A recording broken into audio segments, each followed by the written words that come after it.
Halo, Halo semuanya, ketemu kembali lagi di Ruang Ngobrol. Iya, Kali ini saya sama Mas Jojo karena pembahasannya adalah film horor. horor.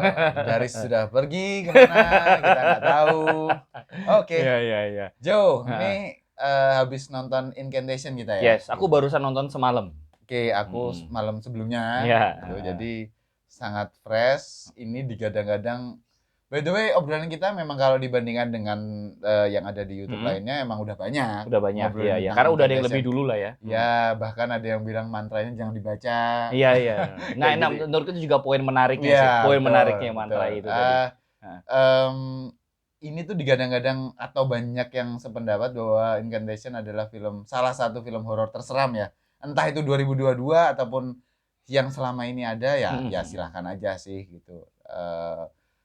Ini impresi kita masing-masing Iya, betul. gitu. Aku sendiri teman-teman abis nonton itu aku tuh orang yang sangat suka dengan horor. Mungkin yang udah ngikutin aku sama Iya. Daris di ruang ngobrol tuh komik horor segala macam mungkin udah Mm. tahu juga. Aku sangat suka dengan horor. Di dunia nyata pun aku seneng hal-hal yang berkaitan dengan horor. Iya, iya. Kalau di Jawa atau khususnya di Jogja sih Mm. nyebutnya klenik ya. Iya, betul, Klenik betul. gitu. Aku seneng dengan hal-hal Mm. semacam itu. Tanya-tanya, menggali segala macam. Nggak bisa ngelihat Sama, aku juga nggak gitu. bisa ngelihat. Jadi seneng aja, seneng banget Mm. bahkan. Nah, imbasnya adalah teman-teman, untuk film horor aku sangat picky, sangat Mm. sangat memilih, Iya. pemilih banget untuk film horor karena aku sangat nggak suka kalau nonton horor ternyata buatku nggak serem. Ya, aku juga untuk beberapa bagian juga picky untuk film horor gitu Hmm, karena film horor itu kan standarnya banyakan jump scare kan. ya, Misalnya kalau ya, istilahnya ya, Mas Bagas tuh demonik ya. dia di akhir tuh Ada menampilkan wujud. ada wujudnya seperti apa. Tapi pengalamanku pribadi setelah aku nonton Hereditary, Hmm, Hereditary buatku tuh jadi kayak benchmark pribadi kayak gitu bahwa oke. ketika kita menonton film horor experience itu betul-betul harus yang unsettling Hmm, kayak gitu. hmm, Jadi kayak hmm. ibaratnya apa ya mungkin kalau aku pribadi kalau apa ya aku tuh bukan orang yang penakut banget gitu misalnya Mhm. ngelihat setan lihat hantu atau apa ya agak takut dikit tapi yang enggak yang gimana gimana tapi aku pribadi itu akan merasa lebih ketakutan kalau kemudian aku merasakan di sekitarku ada sesuatu yang bikin aku Nggak nggak nyaman. tenang nggak nyaman kayak itu. Nah, Hereditary itu tuh memberikan sensasi Ya, itu ya, ya, kayak gitu ya, ya. makanya nggak heran kan di akhir film itu kemudian wujudnya mulai kelihatan tuh orang bilang hah apaan sih Apaan sih? wujudnya gini banget Ya, tapi untung itu nggak masalah karena ya, cuma like kurang dari 5 menit terakhir tapi sepanjang film itu kan nggak tenang jadi aku ya, nonton Hereditary itu tegang begitu nonton kayak segitu saya langsung kayak huh ya, ya, ya, ya, capek kayak ya, ya. gitu nah buatku Hereditary Oke. itu jadi kayak benchmark lah ya kalau film Indonesia benchmarkku masih tetap Jelangkung Iya sih, ya sih. Keramat samar-samar ingatannya. Betul, betul, Nah, betul. Pengabdi Setan hal yang berbeda. hal yang berbeda lagi. Oke, nah balik lagi nih Jo Ya. ke Incantation. Nah, Eh, poin paling oke buatku. By nah. the way, filmnya bagus ya Bagus, teman-teman. filmnya bagus. Nah. Aku memang nggak merasakan secara pribadi nggak merasakan Hmm. ketakutan, nggak merasakan ketidaknyamanan. Hmm. Nanti Jojo akan cerita Iya. hal lain. Tapi di sini yang justru aku apa ya Jo fokuskan cermatin itu Hah? adalah emang filmnya tuh sangat relate dengan kehidupan global di seluruh dunia Iya. bahwa Nah, dikit-dikit dikit-dikit betul. ngevlog gitu. Jadi memang memang oke dan ini tuh kameranya nggak segoyang kalau film-film lain yang ngevlog Betul. Karena balik lagi tadi karena semakin relevan dengan zaman teknologinya juga semakin sudah semakin baik. bagus ya Betul, betul kayak ada gitu. peredam guncangan atau apapun lah Betul. semacam itu. Jadi Hmm. secara visual kita nggak Hmm. pusing, Nggak pusing. nggak ya Clear, nyaman-nyaman aja, clear clear semua lah, lah. clear Sudah lah. seharusnya dengan teknologi zaman sekarang. Betul, ada yang Hmm. grainy, noisy, tapi Iya. itu karena memang shot malam di dalam Hmm. kamar, mati listrik segala macam. Betul. Jadi nggak ada masalah. Hmm. Itunya bagus banget Hmm. teman-teman. Eh, storytelling dan deliverynya juga bagus Hmm. karena berbagai rasa penasaran dan jawabannya tuh terungkap lewat flashback kan. Iya. Dan itu flashbacknya yang tadinya ada tulisannya 6 tahun yang lalu segala Hmm. macam, lama-lama nggak ada kan. Lama-lama nggak ada lagi, Lama-lama semakin tahu. smooth aja, Smooth aja karena itu tadi konsistensi yang ada di dalam filmnya. Jadi Hmm, ketika hmm, 6 tahun lalu itu hmm, tuh ya udah adegannya ini hmm, aja, hmm. settingnya di sini kayak gitu. Kalau Betul. yang sekarang settingnya gini, jadi Ya, gampang pokoknya kalau ketika udah adegannya di desa ya. masih ada teman bertiga ini Hmm. 6 tahun yang lalu. Tapi kalau udah ngomongin anaknya di TK, ini Hmm. udah sekarang. Simpel Dan itu aja. dan Hmm. tidak sama sekali tidak banyak karakter. Nggak Itu bagus banget. padat banget filmnya. Aktor aktrisnya tidak yang secara visual bisa dibilang apa ya? good looking atau segala macam, Biasa aja. sehingga sangat relate dengan Hmm.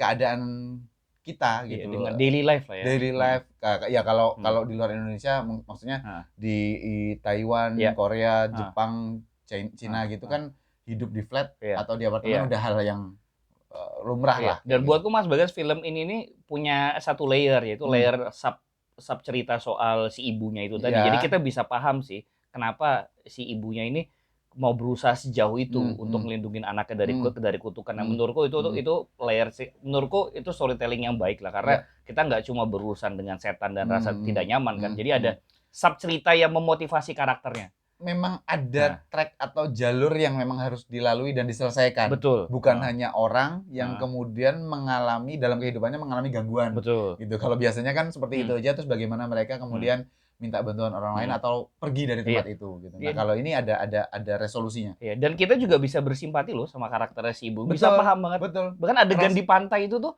kerasa yang main layangan itu tidak horor sama sekali, tapi bagus. Tapi bagus. Shot-shotnya bagus segala macam. Shot yang tidak lewat vlog, vlog tuh maksudnya ya kamera. Sudut pandang pertama. Sudut pandang pertama atau webcam. Ada pakai webcam juga ya.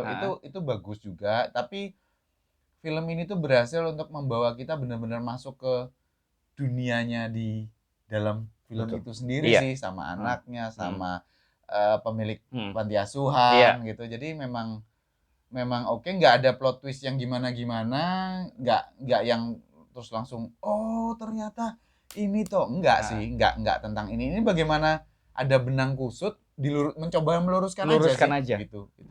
Itu kayak gitu. Dan tadi Jojo udah bilang kutukan, bahwa memang film ini bukan tentang hantu, arwah penasaran segala macam atau wujud iblis segala macam. Enggak, ini tentang kutukan aja, bahwa yang disampaikan oleh sutradaranya itu memang rasa-rasa yang tidak menyenangkan itu tadi sih. Iya, namanya kan juga kena kutukan kan, bukan istilahnya diikutin monster atau apa. Jadi ya memang yang ditonjolkan rasa nggak nyaman itu tadi. Iya. Mungkin kalau soal kepercayaan atau pemikiran atau religion tertentu di tempat film ini difilmkan, mungkin ada yang ngerasa nggak relate sama di Indonesia, mungkin bisa jadi, tapi kami juga nggak begitu paham. Kami juga nggak begitu paham, tapi ternyata esensi filmnya tuh nggak hanya tentang yang itu gitu, tapi tentang keluarga, tentang perjalanan hidup, tentang tabu yang dilanggar. Which is kayak mungkin KKN, Desa Penari. Tapi tabu yang ini tuh sangat relate dengan zaman teknologi digital zaman sekarang. Karena kan tabu itu dilanggar karena mereka mau bikin konten. Pertama. Dan konteks kekinian zaman sekarang ya, soal budaya ngevlog segala macam itu juga yang membuat film ini berhasil. Karena kan resolusi dari film ini kan si tokoh utama mengajak orang-orang ini untuk berbagi kutukan. Nah, jadi kalau kutukannya itu kan istilahnya kalau ditanggung satu orang berat. Tapi kalau di-share rame-rame itu jadi ya paling sial-sial tipis-tipis saja lah kayak gitu. Dan itu yang berhasil dicapai istilahnya di film ini dengan dia mengkorelasikannya dengan konteks zaman sekarang. Ya, aku nggak terlalu banyak bisa ngobrolin soal incantation, karena kalau soal cerita ya horor itu mau gimana pun juga berkutat di kubangan mereka sendiri. Sih sebenarnya sih tinggal bagaimana film horor ini mampu menyajikan atmosferiknya itu tadi sih, bagus apa enggak. Dan aku pikir genre found footage itu kedepannya akan semakin relevan, populer, dan mungkin approach-nya akan beragam. Karena kalau dulu kan, kalau ada yang tahu film horor Blair Witch Project, itu yang tahun lama banget, udah 80. Ya itu kameranya goyang-goyang karena maklum tahun segitu kameranya pasti segede gaban dong. Terus ada yang terkenal dulu ya Paranormal Activity. Terus ada apa lagi ya? Aku lupa, ada film trailer, bukan horror, trailer di Netflix, sudut pandangnya juga webcam kayak gitu. Karena ada webcam kan jadi udah mulai beragam. Ya memang pakai teknologi yang ada kan. Pakai teknologi yang ada. Jadi ya apalagi orang juga makin suka ngevlog kayak gitu. Jadi dan ya maksudnya teknologi kamera sekarang malam pun bisa kelihatan jelas misalnya gitu kan. Jadi ya bagus lah gitu. Cuma keluhanku satu aja sih paling soal film ini. Keluhanku tuh adalah inkonsistensi angle kamera. Oke. Kan ini found footage istilahnya pakai handycam media atau handycam yang ngerekam kejadian di terowongan itu kan. Tapi di beberapa adegan itu tuh pakai CCTV. Nah, aku jadi kayak ini sebenarnya story wise itu nggak ngerusak kok. Fine aja, cuma feel-nya kita ngikutin sudut pandang pertama kan jadi kayak hilang kayak gitu loh. Iya. Kan beda kan ngikutin. Karena kalau vlog sendiri itu ya kita yang naruh. Iya. Tapi kalau CCTV kan kita nggak bisa minta orang untuk nunjukin filenya Iya, sesuka kita. jadi kayak agak-agak kurang masuk gimana. Tapi tapi itu nggak ngerusak cerita sama sekali kayak gitu. Bahkan itu sebenarnya kan cara filmmaker untuk menunjukkan kejadian yang tidak dapat diraih oleh si karakter utama untuk ngevlognya kan, kayak anaknya jalan malam-malam sama polisi bunuh diri. Cuma sekali lagi kan karena memang ini found footage, jadi kok kesannya ya off dikit aja. Ya. Itu sih. Di luar itu soal cerita tadi aku udah bilang nggak terlalu banyak yang bisa dikulik atau diutak-atik, bahwa ini memang katanya ada kejadian nyatanya atau hal nyatanya, ya monggo aja, silahkan dicari gitu. Mau baca mantranya juga silahkan aja kalau terjadi apa-apa ya. Iya, kalau mau belajar soal Mother Buddha juga, aku baru dengar tuh ada istilah Mother Buddha. Baru dengar. Karena Buddha ya biasa stand alone kan, nggak Mother Buddha kayak gitu. Jadi ini tanpa tendensi apa-apa ya, karena kita nggak ngerti aja gitu. Terus kemudian soal endingnya seperti apa, kalau ada yang ngerasa, aku sendiri ngerasa nggak terlalu suka dengan cara si ibu ini kembali ke terowongan itu, bahwa apa yang dia lakukan di terowongan itu nggak ada masalah, emang resolusinya seperti itu, konklusinya caranya dia kembali ke terowongan itu aja sih sebenarnya sih. Gitu aja. Menariknya film ini apa ya, sangat partisipatif, mengajak orang berpartisipasi untuk kemudian merapal mantra, mengerti kejadian, terus menonton video yang dari terowongan, terus kemudian pada di akhir kita melihat istilahnya melihat ini dewanya yang mereka, bukan dewa sih bahasa Inggris, mereka menyebutnya deity kayak gitu. Deity yang mereka worship ini seperti apa tuh menarik sih menurutku, dan mereka mengajak orang untuk kemudian berbagi kutukan. Jadi menurutku itu menambah nilai plus rasa tidak nyaman yang pengen film ini tularkan. Dan runtut dari awal tuh kejadian-kejadiannya sampai ternyata semua terhubung gitu tuh. Bagus. Oke sih teman-teman, itu aja kayaknya obrolan tentang Incantation.